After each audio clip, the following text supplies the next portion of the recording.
It was a big day of HYROX racing in LA and Frankfurt on the 10th of December 2022.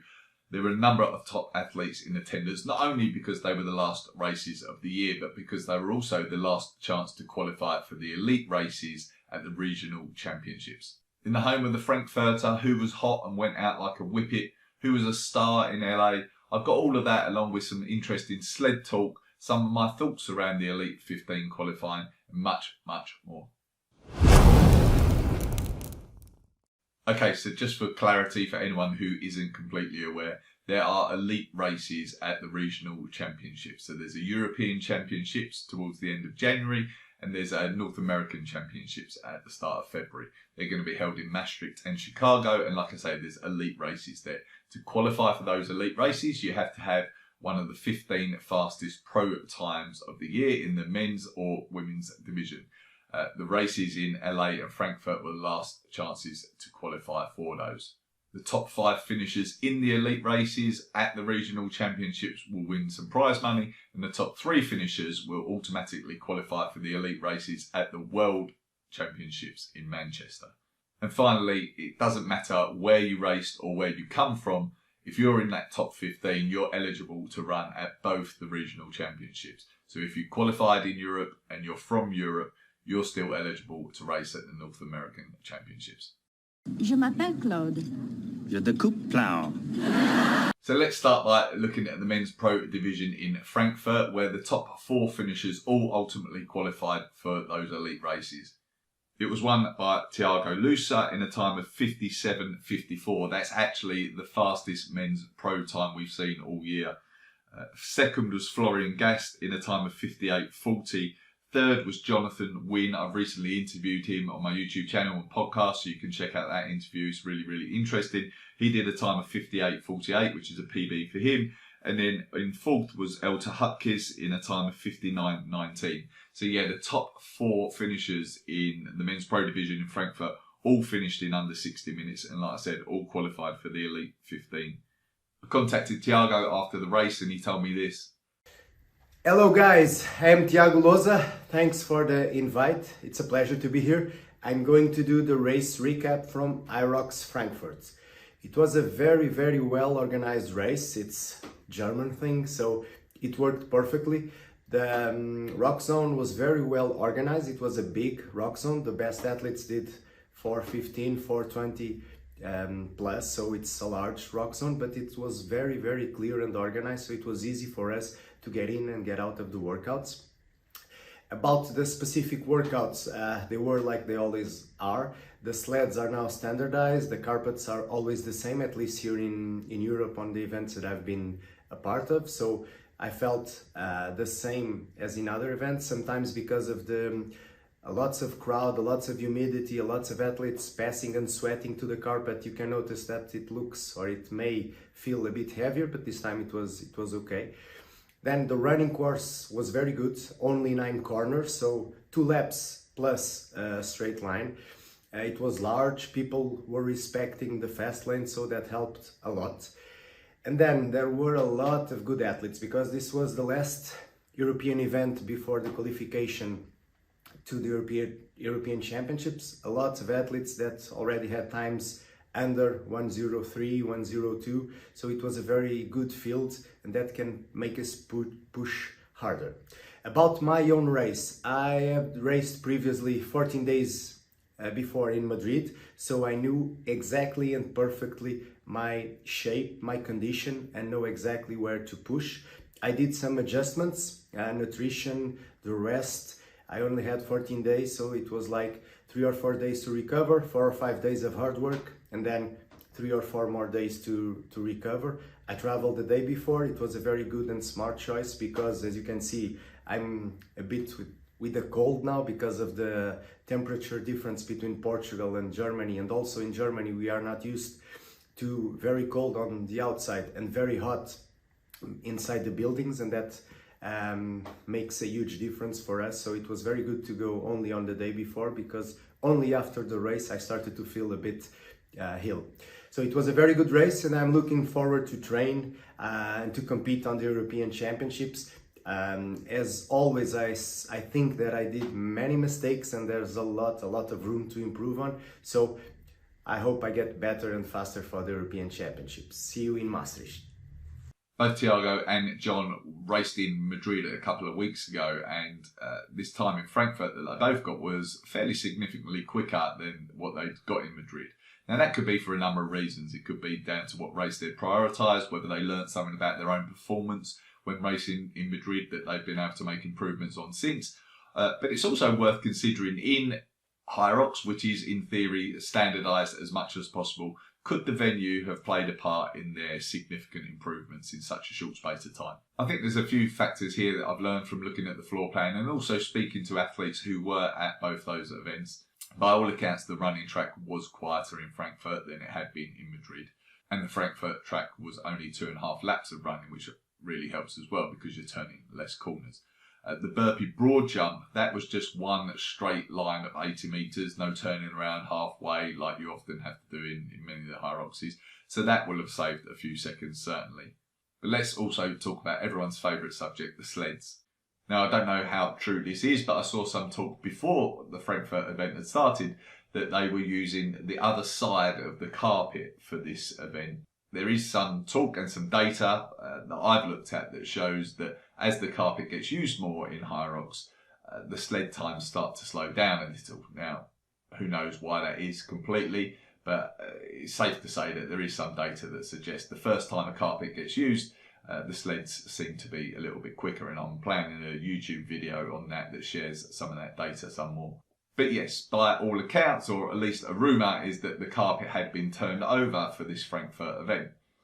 Now that makes sense. If we are seeing the carpet slow down the sled times throughout the season, then it does make sense, if it's possible, to turn the carpet over and essentially start afresh. I wouldn't say that that necessarily has resulted in ridiculously quick sled times in Frankfurt, but both John Wynne and Tiago's sled times were quicker in Frankfurt than they had been in Madrid, so that could have played a part in their improvement in times. The differences, though, certainly weren't hugely significant and couldn't have accounted for their total improvement, but it might have been a factor.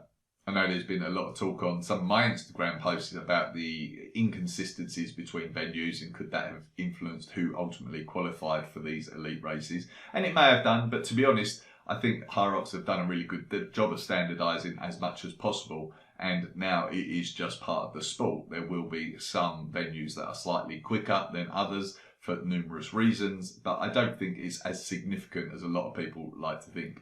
In terms of results in LA, in the men's pro race, Ryan Kent won it in a time of 1 hour, 1 minute and 3 seconds. Rich Ryan was second in 1:02.19.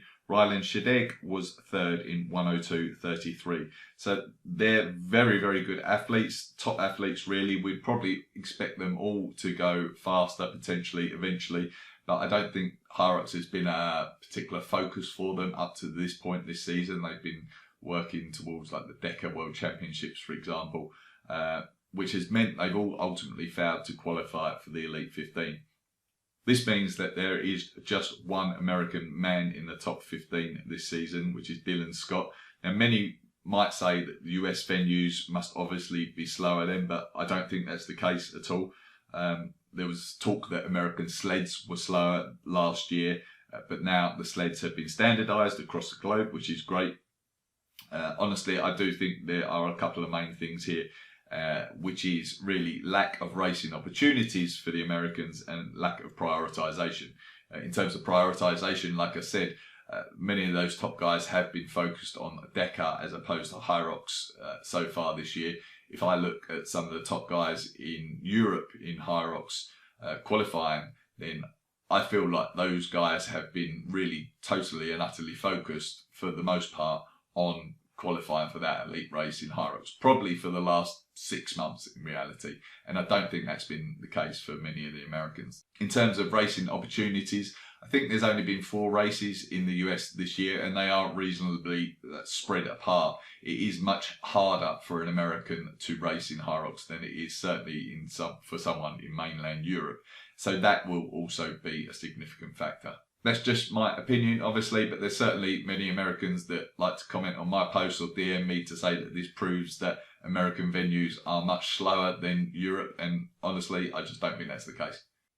So while we're talking about the men, I will just read out the Elite 15 qualifiers. So it's Tiago Louse in first place, Tobias Lautwein is second, Dylan Scott third, Florian Gast in fourth, Jonathan Wynn in fifth, Alexander Ronkovic in sixth, Michael Sambach 7, Tim Wenich in 8th, Elter Hutkes in 9, Tom Hogan in 10th, Geoffrey Voisin in 11th, Peter Schiller in 12th, James Kelly. I've also interviewed him on my YouTube channel. Check that out. It's a really interesting interview. He qualified in 13th, Martin Michaelius in 14th, and Dieter Schwarzkopf in 15th. So well done to all of those. All of those, like I mentioned, qualified with a time of under 60 minutes. The median time for those qualifiers is actually 48 seconds quicker than the top 15 for all of last season. So times are certainly getting much quicker, the standard getting much higher. And the standard deviation of those times was just 39 seconds, which essentially means that it is all very close between the 15 of them, which should make for a really, really good race when we see them at the regional championships. Now let's take a look at the women. In the women's pro race in Frankfurt, it was won by Magdalena Schubert in a time of 1:06.44. Beatrice Ardell was second in 1:08.55, and Tanya Thies was third in 1:09.05. Magdalena gets into the top 15 there with her time, which is the 14th fastest time of the year, and I think that was nearly a 6-minute PB for her. So well done to her. Meanwhile, over in LA, the women's pro race, some very impressive athletes lining up here, just like in the men's pro side. It was ultimately won by Lauren Weeks, who won in a time of 1:05.12. She's an ex-world record holder in HYROX. Camilla Massa was second with 1:07.25, and Chris Rogloski, who is last season's winner of the World Championships HYROX, she got a time of 1:09.50.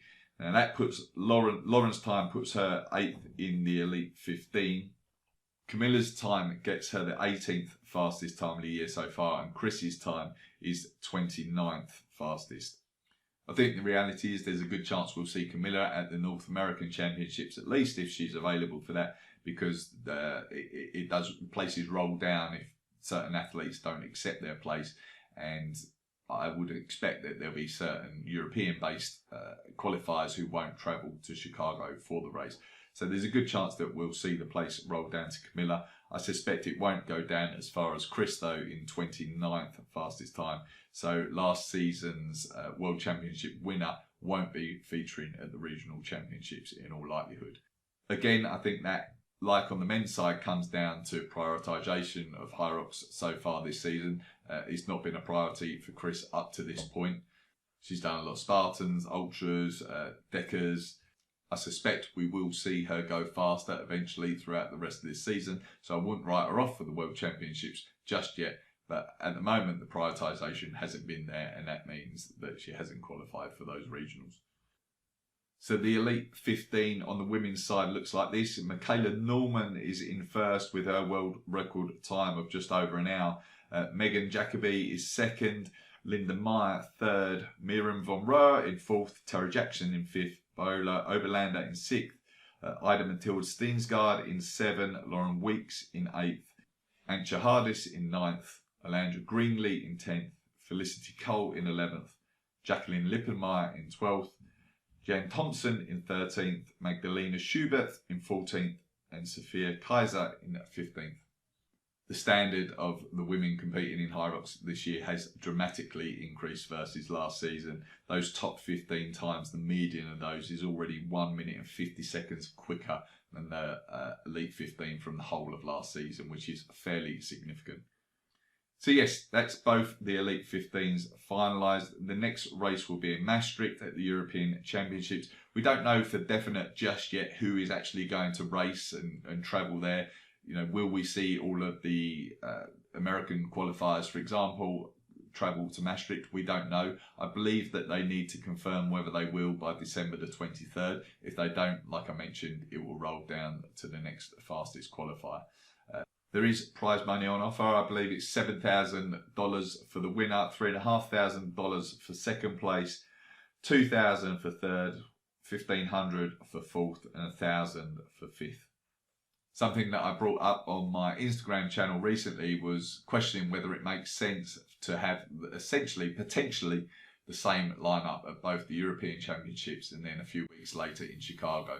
It's decided now for this season. Obviously, we wouldn't expect it to change, but for future seasons, should it be limited to where you qualified as to where you race? If your qualifying time was based in Europe, then you qualify for the European Championships, and if you qualify in North America, should you only be allowed to race in the North American Championships? I don't know the answer. It's just a question I'm raising, and questioning whether it would be more exciting to watch if we're going to watch a completely different set of athletes race at the European Championships and the North American Championships, or will it be better to watch the same set of athletes battle it out again 3 weeks later? I don't know. Like I say, I'm just raising the question. I think the counter argument to that, if they were going to separate it, would be that, especially on the men's side, the Americans haven't been anywhere near as fast as many of the Europeans this year. So you could question, do they deserve to have their own North American Championships where they can qualify for the World Championships if they're not as fast as most of the Europeans? You could also argue that if we want to see many of the top athletes in the sport, then we need to give them as many opportunities to earn money from competing as possible, because there is a significant training commitment and travel commitment to performing at the top level in this. And if we take away their opportunity to potentially earn from 2 races as opposed to just 1, then that reduces their potential income, and we may detract some of the top performers from the sport. Away from the pro divisions and the Elite 15, there were some age group world records broken in Frankfurt at the weekend. In the men's open 60 to 64 category, Stefan Eichhorn won it in a time of 1 hour, 12 minutes and 1 second. That's a very, very impressive time for someone in that age group. I've mentioned in a few videos recently how those in like the 50 plus categories, if you like, seem to really be raising the bar week after week, and this time here is very, very impressive and smashes the previous record. Also in the women's doubles in the 40 to 49 age group, Alexandra Vargin and Martina Gors won in a time of 1:01:07. That's a new age group world record. And in the men's doubles 60 plus category, it was won by Pascal Blaise and Marino Malinka in a time of 1:17:48. Jennifer Nicklaus won the 30 to 34 Women's Open with a time of 1:02:46. Again, that's a new age group world record. And then finally, the Women's Relay world record was also broken in a time of 1:04:12 by Martina Gors, Ellen Sinclair, Alexandra Vargin and Dina Hogan. Dina Hogan I have also interviewed on the YouTube channel. Really interesting interview again, so check that out when you get a chance. For everyone who competed at the weekend, well done. You went out, you did a hard thing, and that's something to be proud of. Please give this video a like, subscribe to our podcast and to our YouTube channel. It does help a lot, and I will talk to you again soon.